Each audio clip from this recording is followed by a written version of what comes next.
Welcome to Let Me Fix This. Enjoy the video.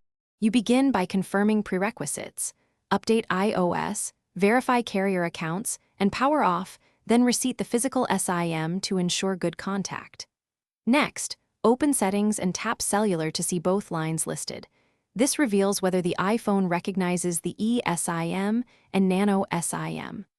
Once done, run a quick diagnostics by toggling airplane mode on then off to reset radio stacks. This clears transient glitches and shows you immediate status. Know whether the issue is recognition, activation, or route. Now focus on activation and routing. Remove the eSIM profile and re-add it using the QR or carrier app. This resolves mismatched provisioning. If one line shows no service, reset network settings to rebuild APN and carrier caches. Remember, this clears saved Wi-Fi networks. Then, assign labels and choose which line is default for voice, SMS, and cellular data. Mismatched defaults commonly cause perceived failures. Make sure voice and data are set per carrier capabilities, so calls and SMS route correctly.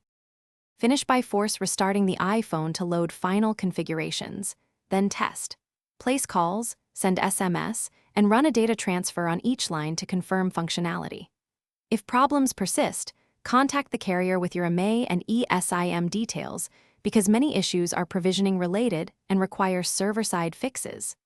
If carrier confirms proper provisioning yet troubles continue, back up and perform a restore.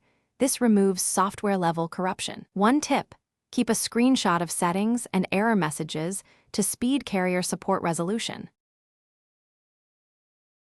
Thanks for watching. If you found this helpful, don't forget to like and subscribe.